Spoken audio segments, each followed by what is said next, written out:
Hi, this is Rob Valentine, and you're listening to the Sirens of Audio.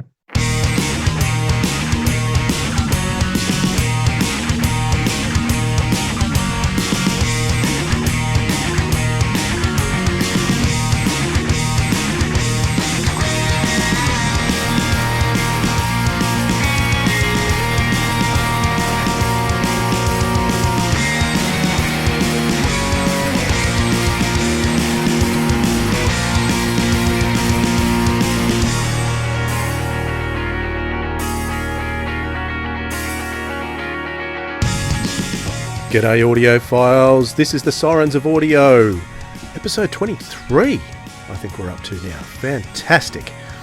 Thanks very much for joining me. I will be joined later on by my co-host Philip, and my name is Dwayne, by the way, in case you didn't realise that. Today's episode's a very special one. We are going to be speaking with Scott Hancock. He is one of Big Finish's busiest producers, directors, writers, and he's going to be talking to us about his involvement with the July monthly release called Time Apart. We're going to be talking specifically about Torchwood, Save Our Souls, and we're also going to be prying a little deeper into some of the other ranges that he's been involved with too, like Dorian Gray. So stick around for that. We're going to be talking to him in just a moment. So I'm going to throw in a trailer here for Time Apart, and then we'll have Scott Hancock for you in your ears. Halt! Who goes there? I'd rather a friend than the alternative. Step out where I can see you. I'm the doctor, by the way. From Big Finish Productions, Doctor Who, Time Apart. A border guard patrolling the invisible line between the east and west. A line which, of course, extends beneath the ground. Beneath the wall. The Berlin Wall. They sealed up the stations when they built the wall. 14 years ago. The passengers look out through their windows at these old stations. Dark, forgotten, suspended in time. They call them Geisterbahnhöfen. Ghost stations.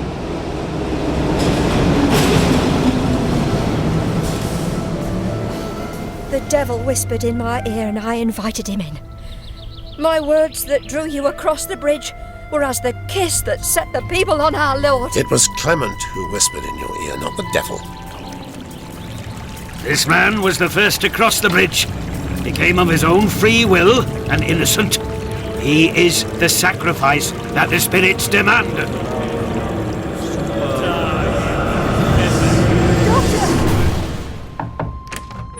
Doctor! Knock, knock. What? Who are you? A travelling prisons inspector, probably. And this is Mary. One of your prisoners. He's tearing us apart! Then let's hope this works.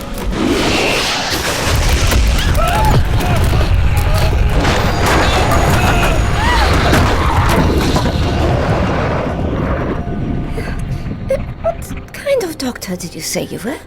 Well, rather like Erasmus, actually. A sort of master of all subjects. Strange afflictions like this are something of my speciality. I should warn you, the people of this town are backward and superstitious. They'll think you're a sorcerer. I'll be fine. No need to worry.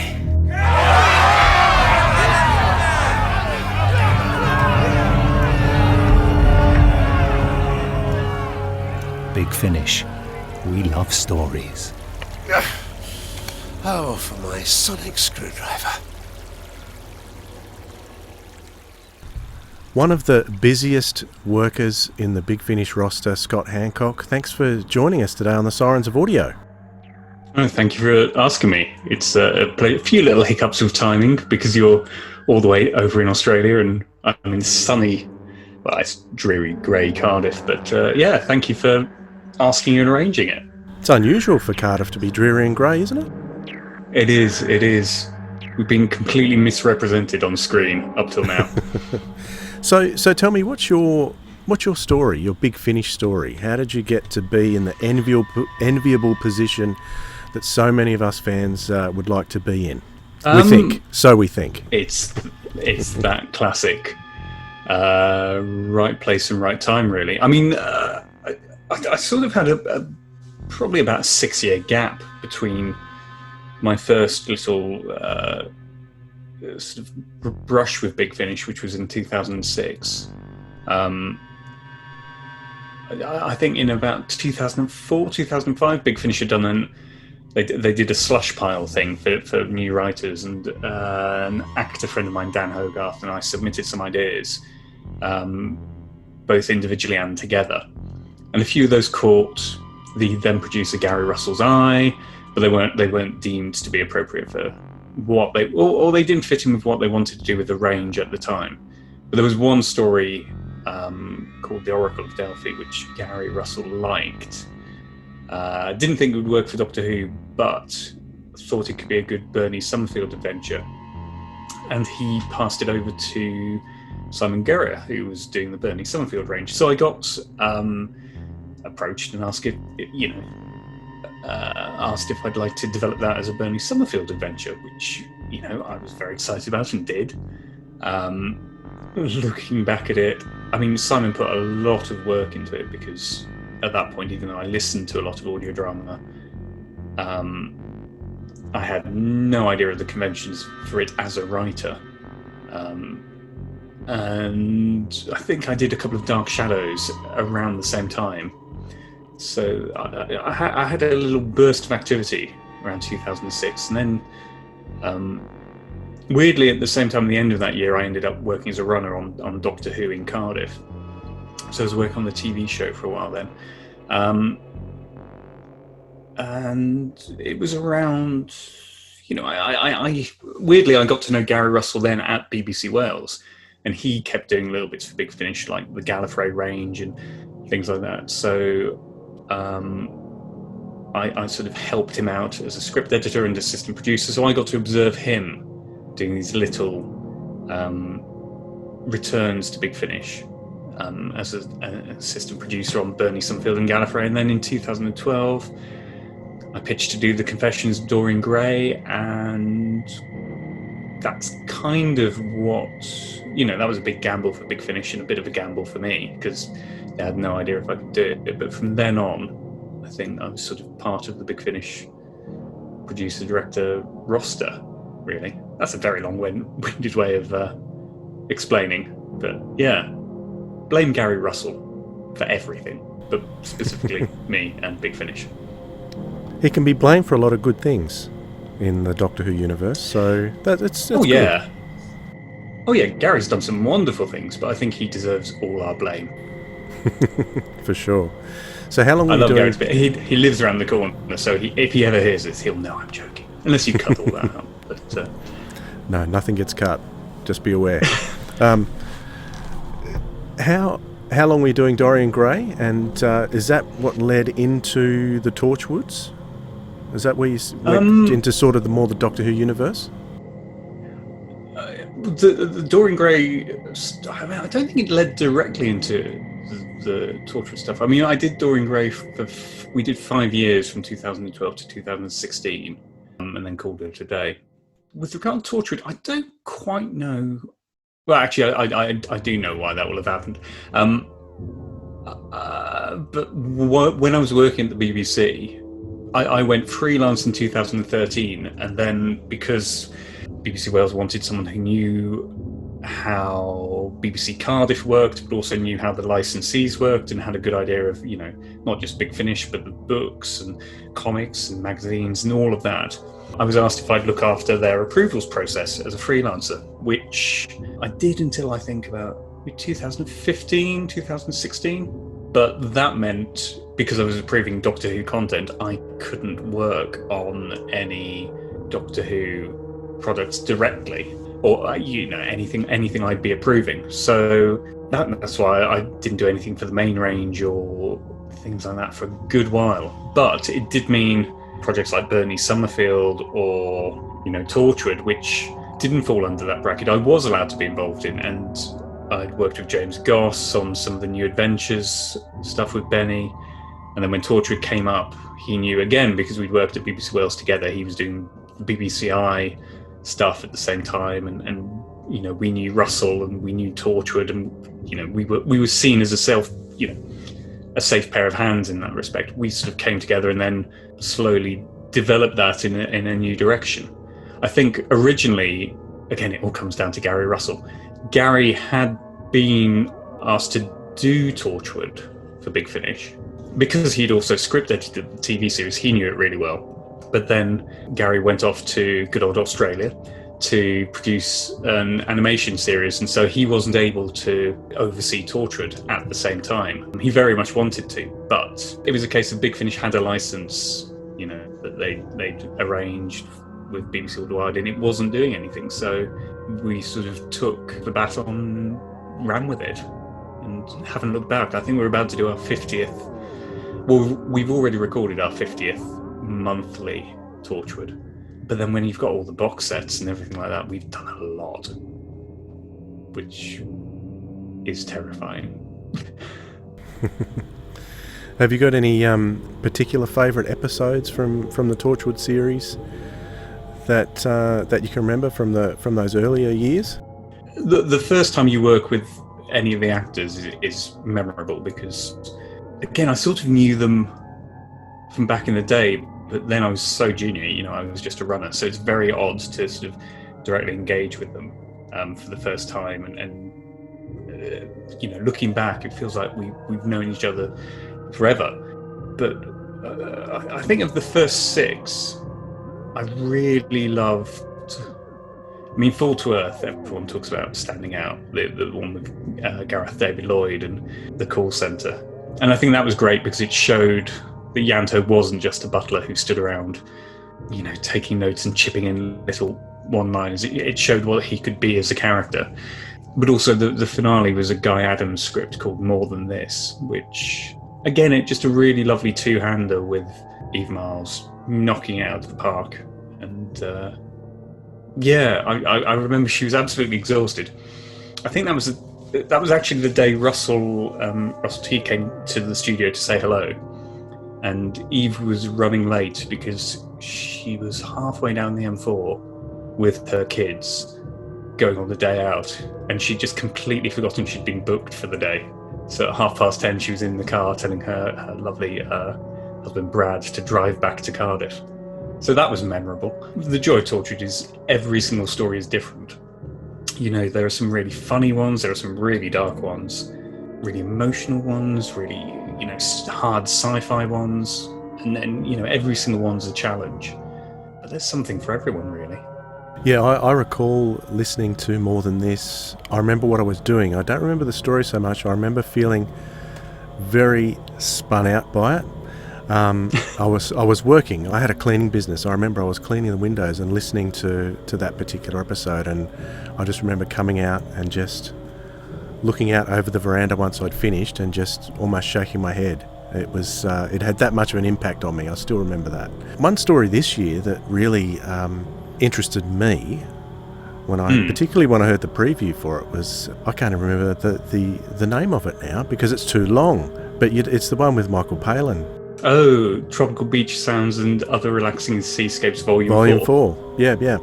So, how did that one come about? It's a pretty big coup to get someone like Michael Palin into Torchwood. I think everyone thought it was written for Michael. It was actually, as so often happens with Torchwood, James and I often talk about ideas for what we can do in future, and I think I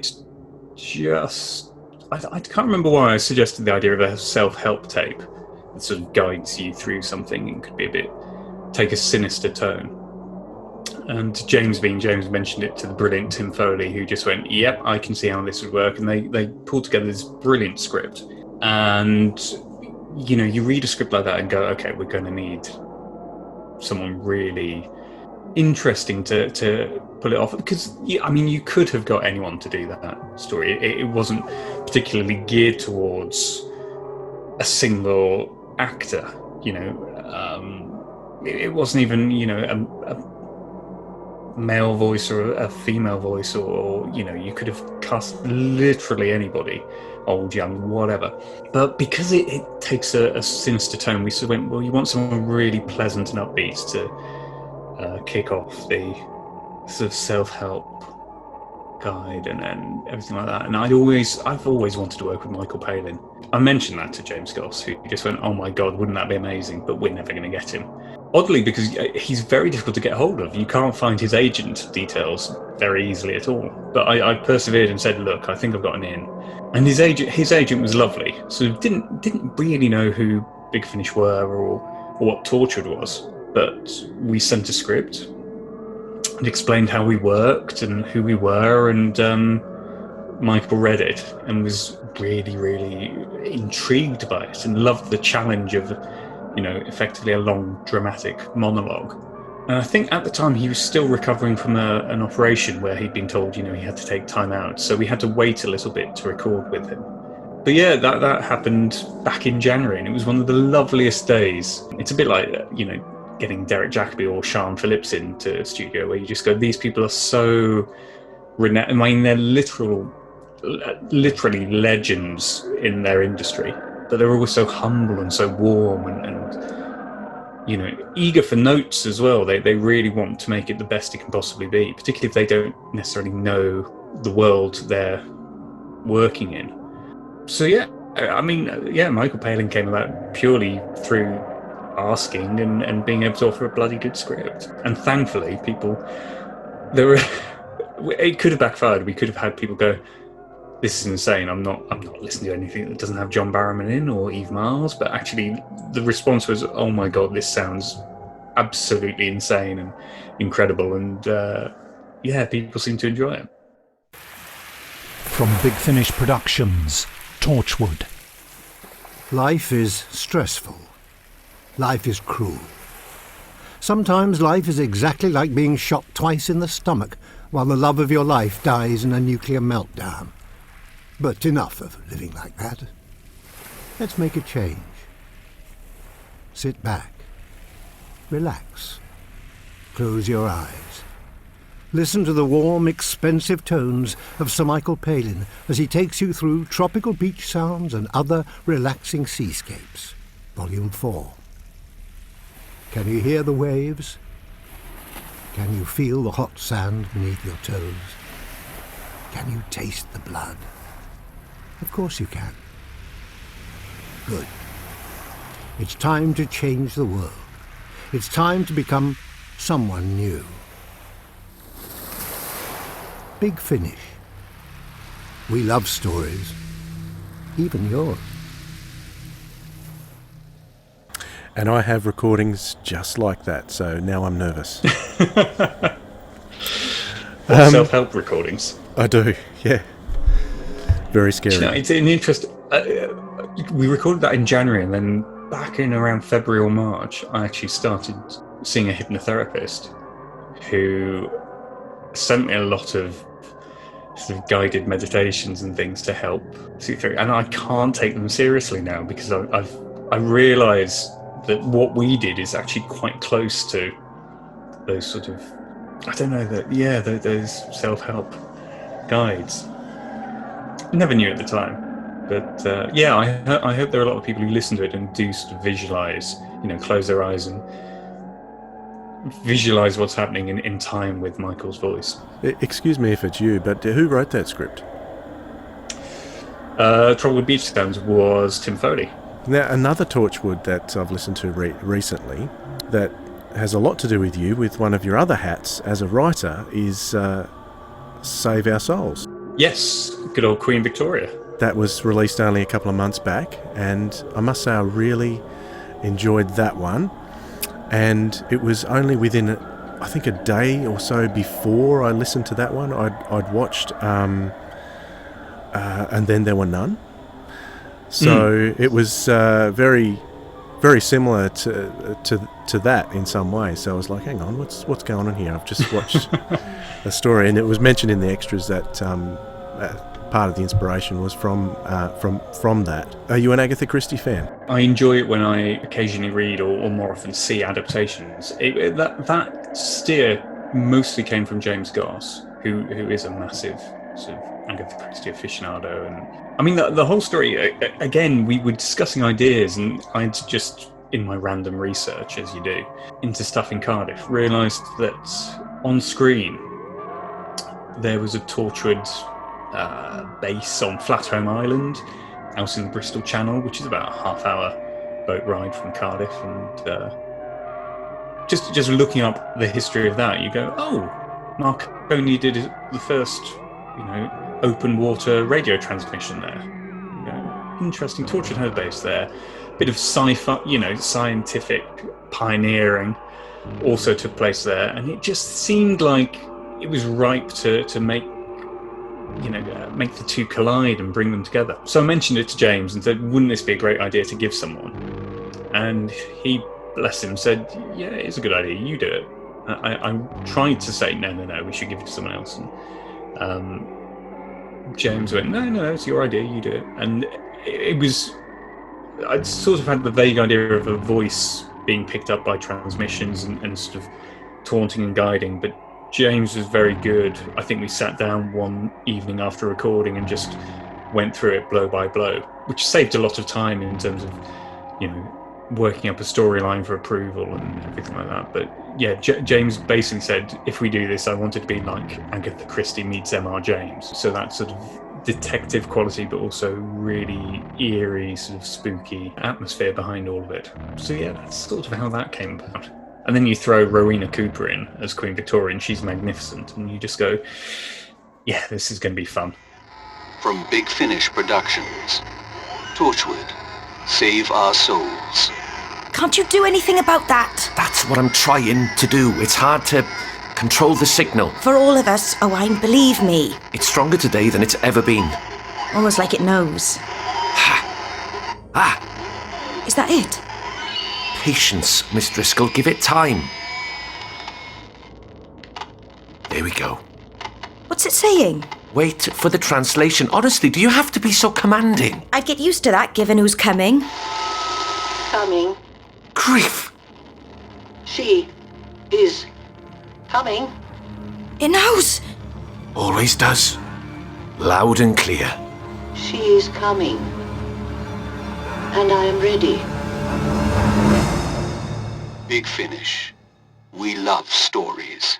I wanted to talk about her in the story because in Doctor Who we get Queen Victoria who's a little bit paranoid, but she's still quite sort of, is cute the word? Or nice at the end of it. At the end of Save Our Souls, I found myself not liking this Queen Victoria at all, but I still liked her. But she was awful in parts of the story. She's a lot harder. I mean, you think it's 20 years ish, maybe about 18, 20 years after Tooth and Claw, and you sort of have to imagine that the events of that, that night, and seeing the potential of the universe and the threats of the universe sort of hardened her and just resolved her to deal with them. I mean, she's still quite tough in Tooth and Claw. She's got a pistol she carries in her handbag and isn't afraid to use it. So it's just sort of looking for those little clues in that episode and sort of imagining where that would have led someone, 20 years down the line. Because even in Tooth and Claw, she's very spiritually minded. She does pay some heed to superstition, and she does believe in a sort of afterlife and ghost stories and things like that. So it's an interesting aspect to someone you, I suppose, on the surface would imagine would be quite standoffish and sort of frumpy and dusty and just sort of matter of fact. She had a lot of personality and a lot of quirks. I can't say I didn't like her, but I think I was shocked at how she was towards the end of it, and that's good. That's what you want out of Torchwood. You want to get that unexpected feeling that you don't get that kind of thing in Doctor Who. It'd be softened a lot, I think, for Doctor Who. So yeah, that's what I liked about Save Our Souls. Now, in terms of Doctor Who, have you been directing the Fifth Doctor trilogies over the last few? Yeah, sets? I've been producing them and then directed the last couple, though the one we're currently in, it's end of August. Yeah, we've had to split up the current trilogy due to world events. But I've been looking after Peter for a while now, which has been interesting.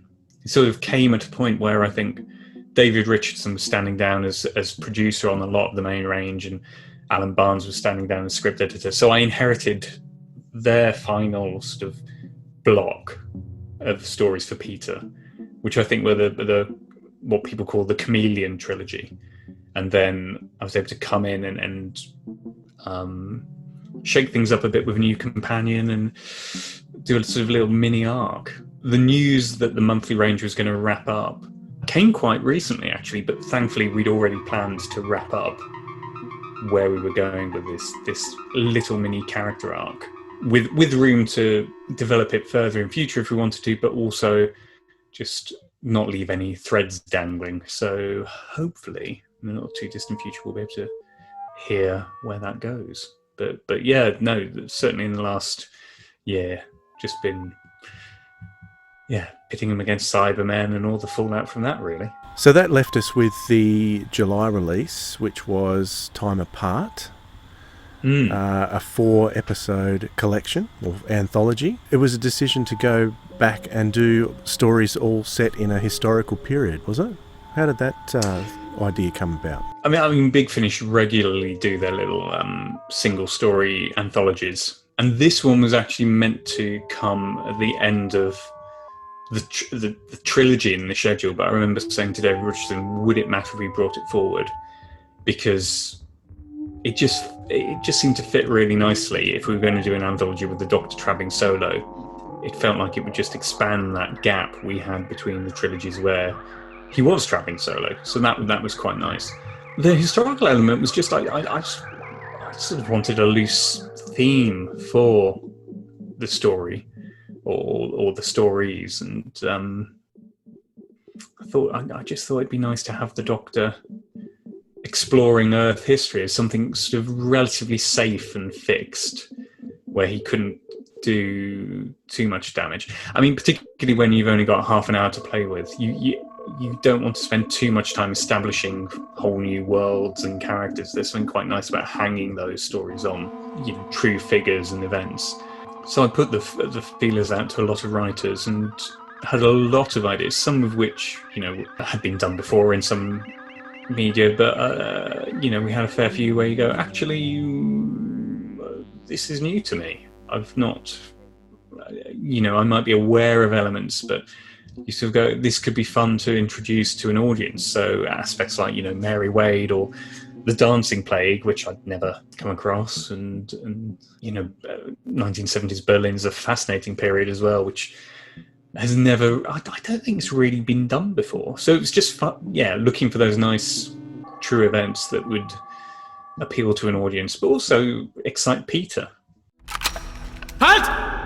Who goes there? I'd rather a friend than the alternative. Step out where I can see you. I'm the Doctor, by the way. From Big Finish Productions, Doctor Who, Time Apart. A border guard patrolling the invisible line between the east and west. A line which, of course, extends beneath the ground. Beneath the wall. The Berlin Wall. They sealed up the stations when they built the wall. 14 years ago. The passengers look out through their windows at these old stations, dark, forgotten, suspended in time. They call them Geisterbahnhöfen. Ghost stations.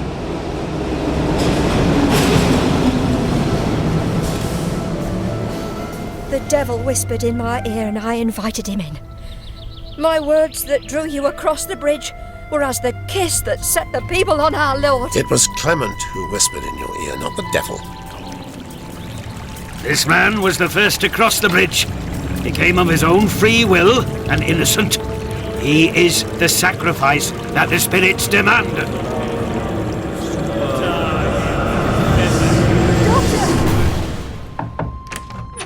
Knock, knock. What? Who are you? A travelling prisons inspector, probably. And this is Mary. One of your prisoners. He's tearing us apart! Then let's hope this works.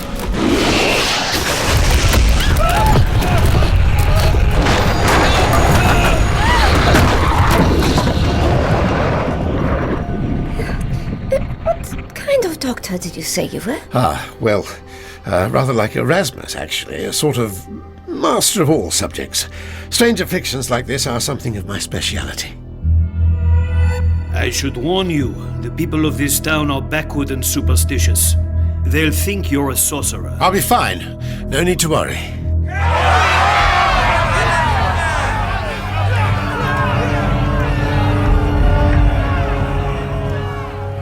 Big Finish. We love stories. Oh, for my sonic screwdriver.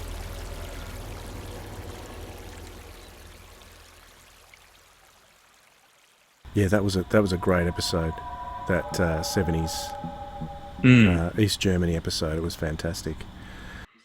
I was really annoyed. I really wanted to direct this set, and because of a clash with something else, I couldn't. But I just loved the script so much. And Jamie Anderson was fantastic, did a brilliant job. But I was really envious that he got to direct them and I didn't, because particularly that first one, it's Steve Lyons doing a really spooky, almost Sapphire and Steel-like ghost story. Yeah, I love that kind of thing. Interesting too is the writers there. You've got a couple of established writers for Big Finish, but a couple that I hadn't seen before. So for a minute there, I had to do a double take when I saw Kate Thorman. I thought, has our Kate Orman put a TH on the front of her name? But no, it's someone completely different.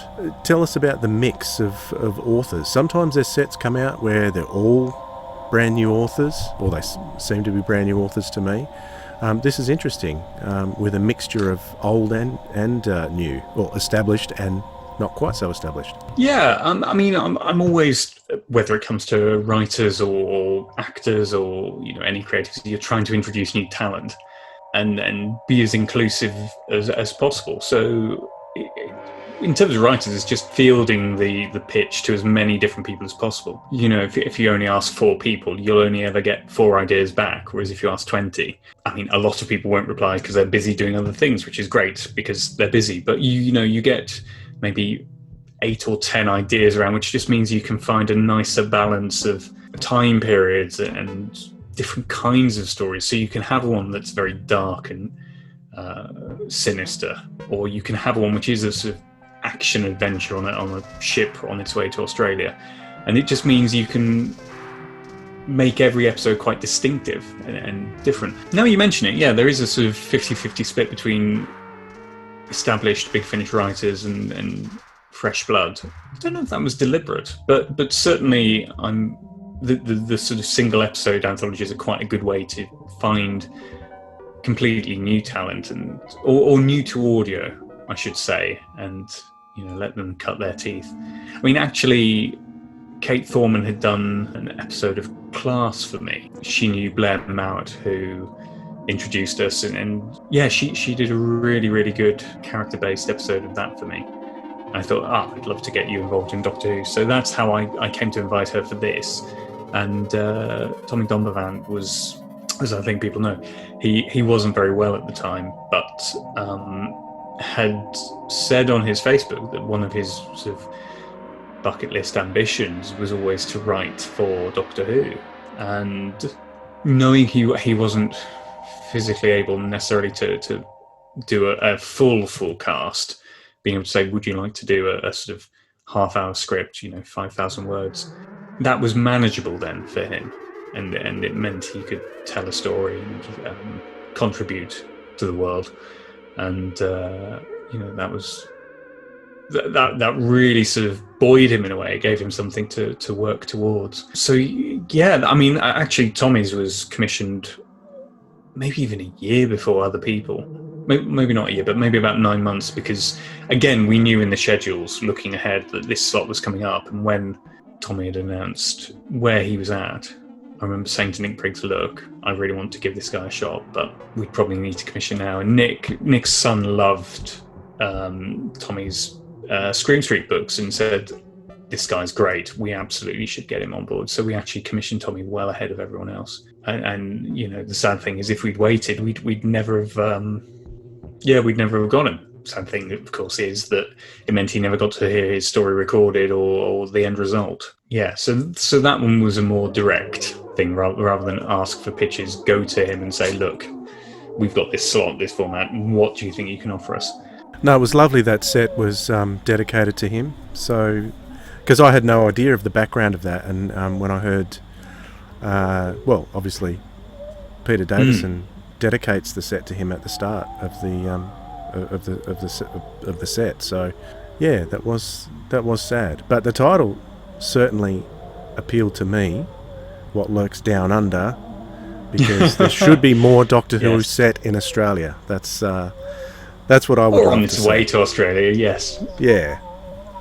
Any references to Australia is good. It's a big place. There's lots to explore. That's it. Considering how much of the planet it takes up, there have been remarkably few Doctor Who adventures set there. Exactly. I think maybe only 2 or 3 Big Finishes in its entire history have been there.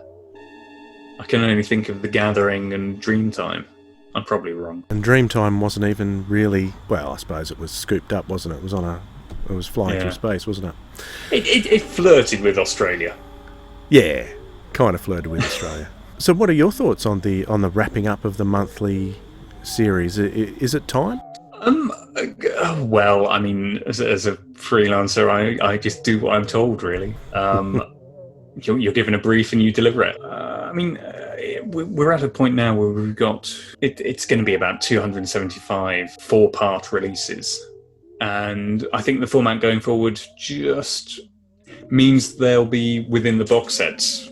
Hopefully, you know, there'll be scope for, you know, single episode stories if people want them, or 4-part stories, or 3-part stories, or maybe a 6-part story. I think it's just to try and contain things more and make it a bit more manageable. And I think people have been asking a while to be able to subscribe to particular doctors. So I think it's just to allow that kind of thing to be a bit easier. I can only speak for myself, but if I was a new person coming in, and I saw we're up to 260, I'd feel quite overwhelmed. And as a completist, I'd love it to go to 300. But I'd feel really overwhelmed having to go back through the back catalogue. Whereas if it's contained box sets, I think I'd feel a bit more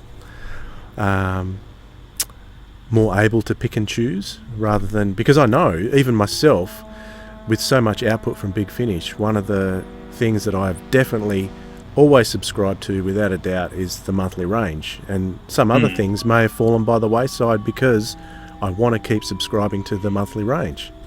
So now that that's stopping, well, I've got an option to go and either subscribe to other sets or buy other box sets that I may have missed. I mean, I can't talk for Big Finish because even though I am, you know, a regular producer and director, I'm not part of the company in that sense. I'm not staff, so I don't really know the reasons for it. But I think, you know, as a fan and as a listener, there is something quite liberating about, you know, for people who have collected, being told, okay, and you know, I know a lot of people will listen to things, but I think for many people, there is probably that tacit voice in the back of your head going, well, you've collected 250 of these, so you probably should keep going. And actually almost having that break where you can just go, okay, I've got all of those. I can now explore slightly further and see what else I want to pick up. You know, I think that's the advantage is people can now pick and choose a bit more easily. Whereas sometimes subscriptions, you know, you wouldn't necessarily know what was coming up in terms of which doctors you might get, or, you know, if there's a story with Cybermen that you just miss out on in your subscription, you go, I wish I could just pick that up as an individual title or stuff like that. So I think the important thing is it doesn't stop Big Finish telling good stories with those doctors and, you know, still pursuing the 25-minute format. Well, speaking of specific doctors and the box sets, we've just had one released this month that you've worked on, the Sixth Doctor and Perry.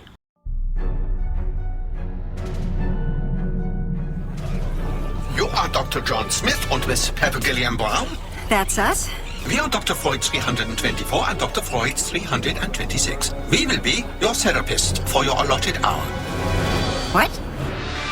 From Big Finish Productions, Doctor Who, The Sixth Doctor and Perry, Volume 1. We don't have a lot in common.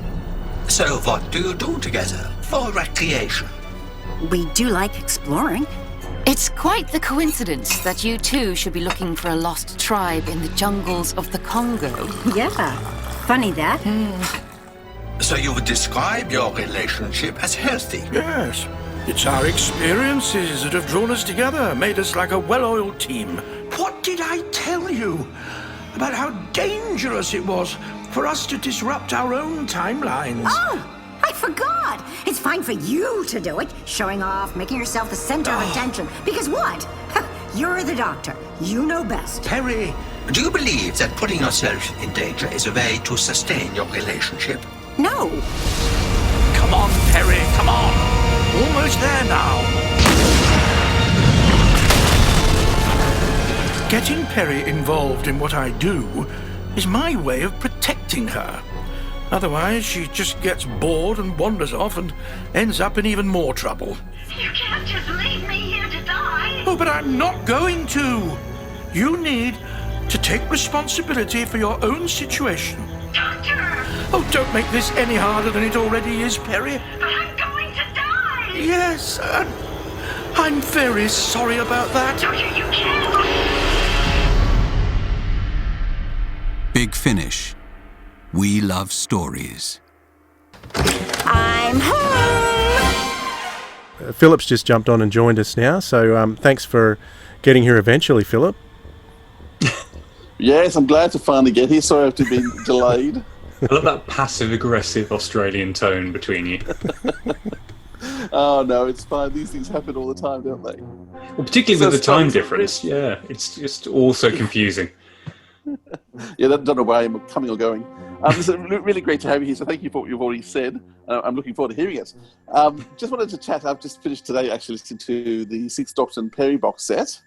Now, you've mainly been looking after the Fifth Doctor audios up to now, haven't you?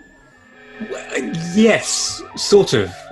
It's all very, in the typical Doctor Who time travel way, very confusing because the Sixth Doctor and Perry box set was actually commissioned, I think, way back in 2016, 2017, at the same time as the Seventh Doctor New Adventures box set that came out a couple of years ago. Yep. And they were released, or they were commissioned to sort of celebrate each of the Doctors as part of Big Finish's 20th anniversary of Doctor Who at Big Finish. But it's that odd thing that even though I think we recorded the Sixth Doctor and Perry box set 2 years ago, and commissioned it even earlier, so I don't quite know why it just kept getting. Well, actually, it didn't get pushed back. It was just always quite late in the schedule. So yeah, I'd actually done those sets with Colin and Sylvester before coming on board to produce the Peter stuff for the monthly range. So I sort of did the sixth and seventh before going back and doing the fifth. Okay, so was this actually recorded a long time ago then? Yeah, the Sixth Doctor and Perry set was recorded in November 2018. So yeah, okay. It's just shy of 2 years ago. Yeah, okay. So in terms of, with the monthly series ending, is this what we're expecting it to look like? What's going to replace the monthlies? No, I was just saying, sort of, I think the new sets will probably follow the 25-minute format more closely as well, to be a bit more traditional. The Sixth Doctor and Perry box set, I think it was my decision to do them as hour-long stories just to serve as a contrast, weirdly, to the monthly range, because if you're doing 25-minute episodes in the monthly range, it just seemed like a nice opportunity to tell stories in a different sort of shape as part of the box set. But I think going forward, the scope is there for people to do anything, and each production team, the producers and script editors are completely different, so I'm sure they'll find different ways to shake it up and just keep everything feeling fresh and exciting. I think this box set works beautifully. I think that I've become a bit bored with the 4-episode, 25 minutes, I must admit, and I'm finding the hour stories refreshing, and I thought the 4 of them were just so engaging, and it just tells a tight story quickly. So I'm hoping we see more box sets like this, because it was great. Oh, thank you. Now I wanted to ask you. So you're touching all sorts of interesting topics, and Lovecraft Invasion. Did you have anything to do with that in the end? I directed it, yes. Yes. But it was, John Ainsworth produced it and Rob Valentine wrote it. So I just sort of got presented it as director and told, we'd like you to do this in a couple of weeks if you don't mind. And a really interesting, complex script to deal with. Yeah, we spoke with Rob a month or two ago, and he had a lot of interesting things to say, and we really enjoyed the conversation with him. And I must admit, I enjoyed the story. And we did talk a bit about some of the added things that were put in terms of softening the blow. I guess one of my issues I wanted to mention to you in terms of having just listened to Six Dorian and Perry is that one of the things that some fans complain about with the new series is being hit over the head with the message. And Lovecraft Invasion tended to do a bit of a hit over the head. And I don't think the original script did it, but I think out of being sympathetic and cautious, and rightly so with what's been happening with Black Lives Matter, I think it may have erred a bit too much on the hit you over the head. And yet, in the Sixth Doctor and Perry, you had stories that had very strong messages, very strong morals to tell, but without hitting you on the head. I'm just wondering what your views are in terms of that sort of thing. It's interesting because I've read a few reviews. People have tagged me on Twitter of the Sixth Doctor and Perry set, where I think people would disagree with you and feel that some of the messages, particularly in are a bit on the nose. But I mean, I think it depends what the message is, really. With something like in the Sixth Doctor and Perry set, which is about social media and our reliance on it, I think because that's not an issue that necessarily persecutes people in the same way that, racism or prejudice would, you're able to present it in a more, dare I say, entertaining way. You can send it up a bit more, whereas you can never tell a story with that tone if you were dealing with a character like Lovecraft. You've sort of got to match the tone of the story with the issue, I suppose. But I mean, the first story dealt with racism and dealt with imperialism and invasion of empire nations, and did it once again without moralizing. Like was my favorite story in the set, and as much as I think I mean, the point was clear. Well, no, I said it. I think the point was you could actually just enjoy the story for the sake of the story without feeling preached at. I didn't feel preached at all. But as I listened to it, I was thinking, gosh, that's really making me think about my social media usage, my use of likes, the need for acceptance. And I think the story told the story. Well, I didn't think it was preachy at all, but I thought it was great. You looked at ageism, I think, a bit in terms of the third story and how we age. So I actually think all four stories had a strong, very strong moral component, a strong message. So a message there if you wanted to reach for it, but you didn't need to. The stories themselves were self-contained. Yeah, I mean, it's a difficult balance to find sometimes, particularly with Doctor Who. We were saying earlier with Torchwood, because for a more adult audience, you can sometimes be a bit more overt. Whereas with Doctor Who, you're still obviously trying to present it as a family tea time thing, so you can't necessarily go into the explicit detail of things. So it's just making sure there's enough information there for people to get what you're saying without, as you say, hitting them over the head with it. And there's a sort of responsibility there as a producer and, as a director and cast and writers and everything. Even with Nev's script, the final story, Conflict Theory, because it deals with the idea of therapy, not necessarily madness, but you're really careful when you're reading it that you don't want to be dismissive of therapy as a tool, or make people go, well, therapy's nonsense, I'll never pursue that, because I think, as we were again talking earlier, therapy can be a really brilliant thing, and I know I've benefited from it and other people have, and it's that thing of going, yes, these stories should be entertaining, but you don't want there to be any little thing that might be harmful to people. And I think that's where you have to make the judgment call, is are we being irresponsible in how we present things? So that's always sort of playing at the back of your head. So yeah, I think you choose your battles wisely in what you want to portray, and for the most part, you just want to tell fun adventures with aliens and spaceships and long corridors, and just have a blast exploring the universe. Really, I think there's a lot of people who are oversensitive these days too. If any moral message that comes across, they'll accuse it of bashing them over the head. I think people are getting a little bit too sensitive to any moral messages that come through a story sometimes. Yeah, I mean, I think it's just that thing, isn't it? Drama is reflective of our times, and if you've got full-blooded characters, they're going to have opinions on the subjects that impact them. So it's not necessarily. I think if you didn't have characters thinking that way and responding in the way they do within fiction, you'd sort of be doing them a disservice. So it's that fine balance of treating your characters like human beings, but also just not making it necessarily what the story is about. Or I think it's why something, as you say, the Headless Ones, because it's more clearly rooted in a bygone past of imperialism and everything like that, it's a bit easier to paint that, because you can use it as an allegory, and people can find those similarities without it being too overtly drawn. Whereas the closer you get to the present day, it becomes a bit more sensitive, because it could be a more direct sort of statement, I guess. Well, this has all got very serious.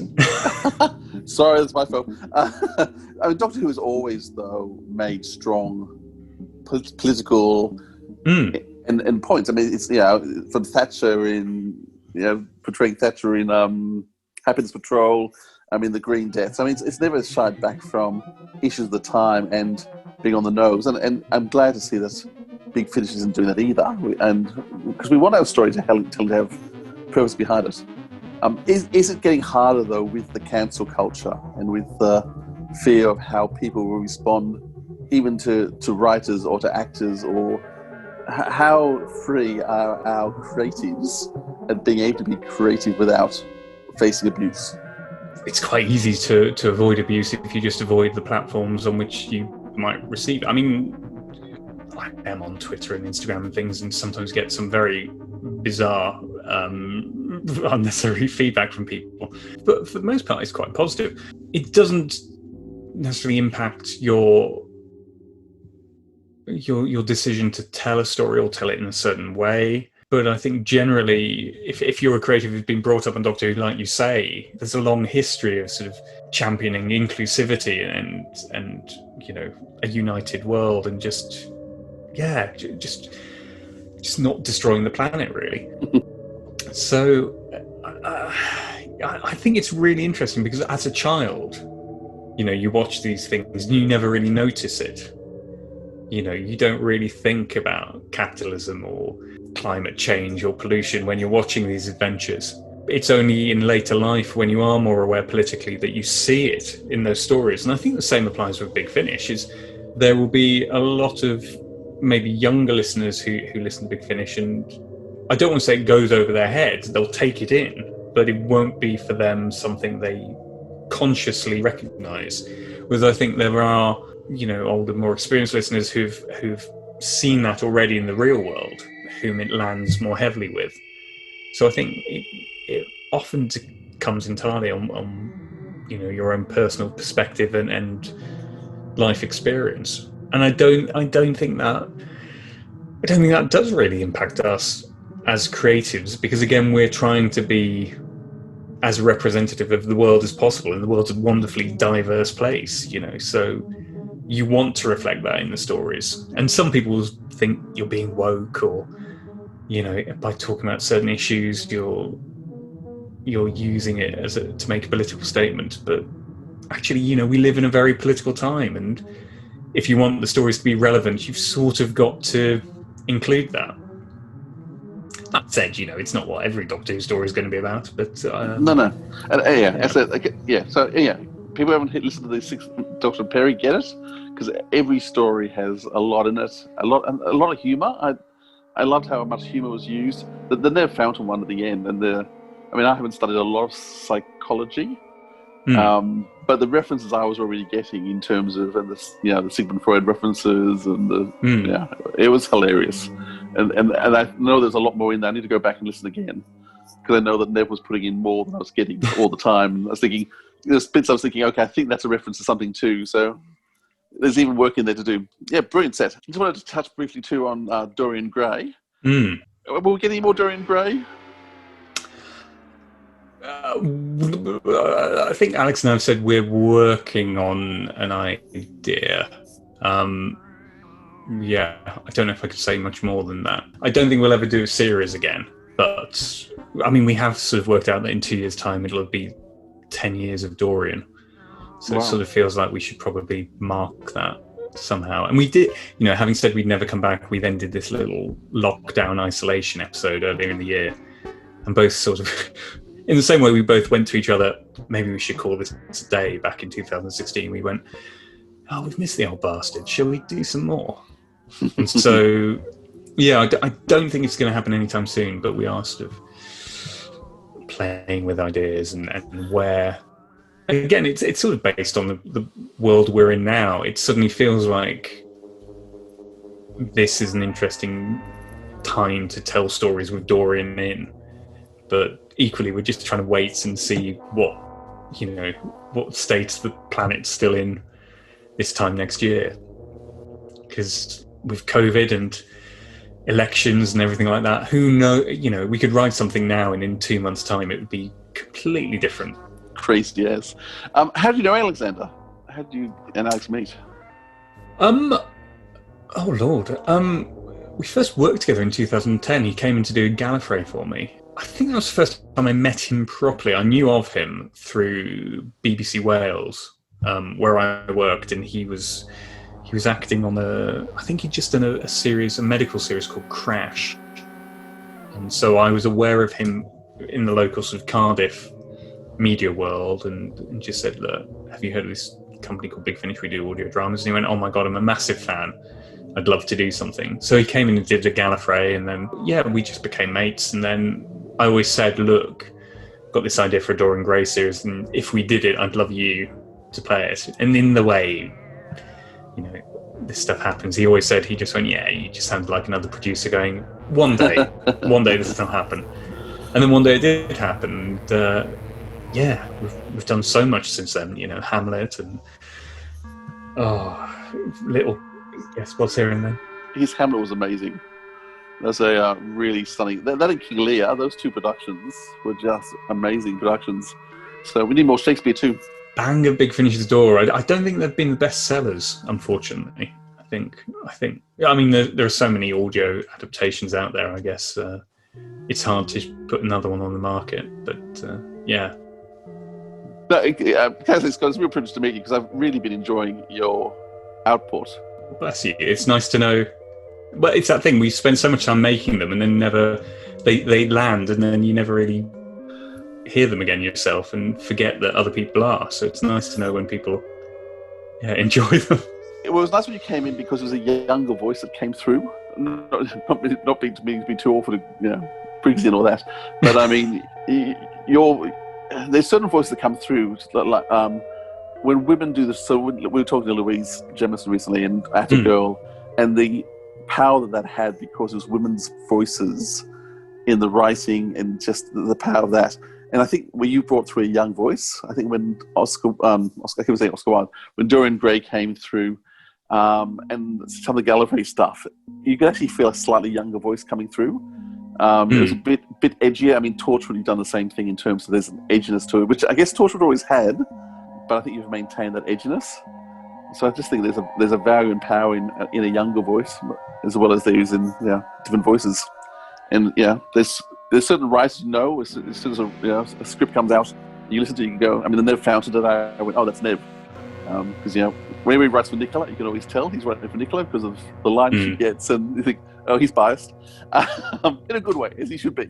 And there's those writers you get, and Dorney, you've got a passion and emotion in character, and so you start to see voices come through. So it's great to have different voices coming out all the time.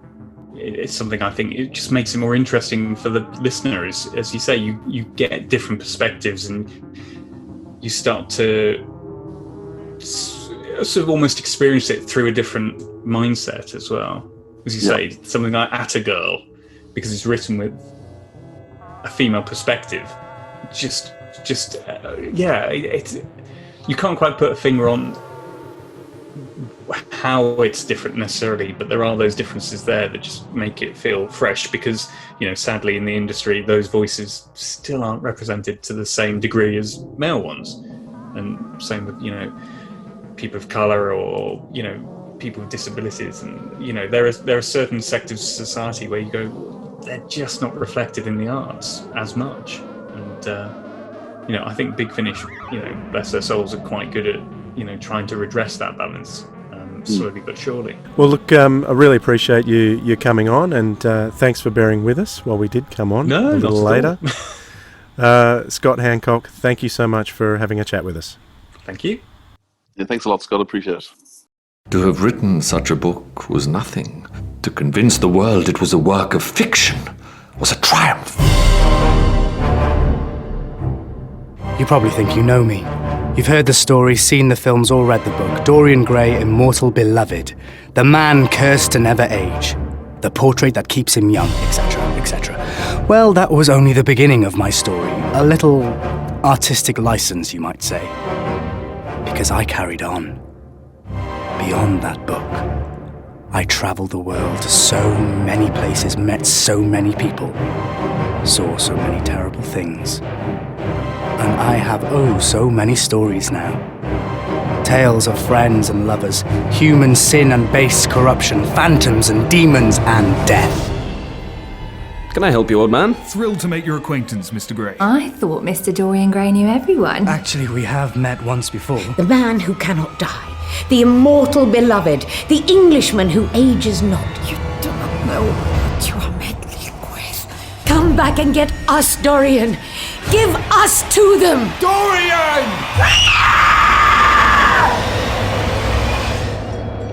These then are my stories. The Confessions of Dorian Gray. Secrets from a life spent in the shadows. Do not presume you know this story's end. Okay, Philip, you made it. You eventually made it. But you got to talk to Scott, so that was good. All these time zones is really getting hard to work with, isn't it? But yeah, it's great having overseas people. They've got so much input, and having Scott was brilliant. But yeah, same about the time zone mix-up, but that's okay. I got my questions at the end, so I was very happy. We'll blame the time zone. It was actually me stuffing the schedule. But anyway, we won't put that in. Okay, so we've talked for a long time, so let's talk about our recommendations for this episode. I'll go first this time. My recommendation is a book that I heard the guys from the Verity podcast talking about. I was listening to them just yesterday, and they recommended Christopher Eccleston's a book, I Love the Bones of You, which is a lot about his dad and his dad's influences, because they were talking very excitedly about Chris Eccleston coming to join Big Finish. So I thought, that sounds like a really interesting book. And to listen to Christopher Eccleston for 9.5 hours in my ears, I thought it was good. So I've downloaded that from Audible and listened to a little bit of it. It's great. I could recommend that. Christopher Eccleston, I Love the Bones of You. What about you, Philip? Yeah, I look forward to that. Listening to that too, because he's a complex man. But a very, very talented actor, and coming back to Big Finish, so exciting. I've got sort of two recommendations. So, podcast I've always listened to since the very first episode is the Flight Through Entirety, which is another Australian podcast. And they actually released an episode last weekend, a commentary episode, which is running about 4 years late for them, on the Happiness Patrol. So once again, always great listening. I'm not the biggest fan of the commentary episodes, because I'm not big into commentaries. I prefer when they do their usual pulling apart an episode and that. But this one's actually, they're all good, and it's funny, and they make some excellent points.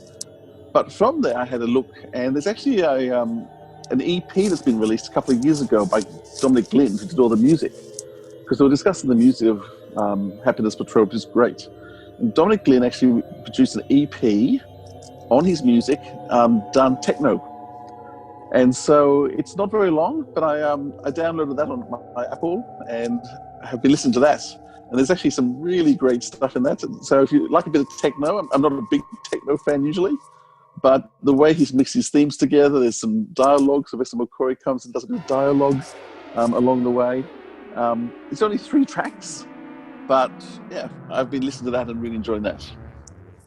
Awesome. Yeah, I love Flight Through Entirety as well. I haven't been listening from the start, but I did go back to the start and listen to everything. So I think that's how I got so far behind on my big finishes, actually, is because I was catching up all the Flight Through Entireties last. Right, okay. That was last year. I think I was listening to them for about 3 or 4 months, non-stop. I still go back if I watch an old episode. Or I've been collecting the complete Doctor Who series, the files, and whenever I read a book, I'd read the book article, I'd watch the episode, and then I'd download the corresponding story from Flight Through Entirety. And so I sort of had this whole package thing that took 2 or 3 days to consume an episode and try and build my knowledge. You know, I almost yesterday listened to that Happiness Patrol commentary because I wanted to watch a Doctor Who, and I thought, okay, well, I've got the commentary there, so I may as well do that. But somehow I got diverted away from it, and I ended up watching the Reboss Operation. Because great show. I'm getting very drawn to the Graham Williams era in my old age, as you well know. And so yeah, that was my television fix for yesterday, the Reboss Operation. Yeah. So we can actually announce what's coming up on the next episode, because we've got it in the can and we've decided. We're going to listen to Louise Jameson's second part of the interview we did with her, talking about her writing, her directing, shows like Atta Girl, The Omega Factor, and that's going to come to you in your podcast feed next week. So I bet you're looking forward to that, Philip. I am indeed. It was a great time, and yeah, lots of wisdom there. We've got some great episodes coming up, people. So subscribe, like, give us a rating. Oh, actually, that just reminds me too. I always forget to give the links where you can give feedback. So if you want to send us some feedback, sirensofaudio@gmail.com. Our Twitter handle is @AudioSirens. Get onto Twitter, Philip, will you? So you can look after that too. And our Facebook is just look for Sirens of Audio. You'll find us there. So thank you very much, Philip. It's been a pleasure, as always. Looking forward to next time. And until next time, stay listening to lots of lovely audio drama. You know why? Because it rocks, all right? It rocks!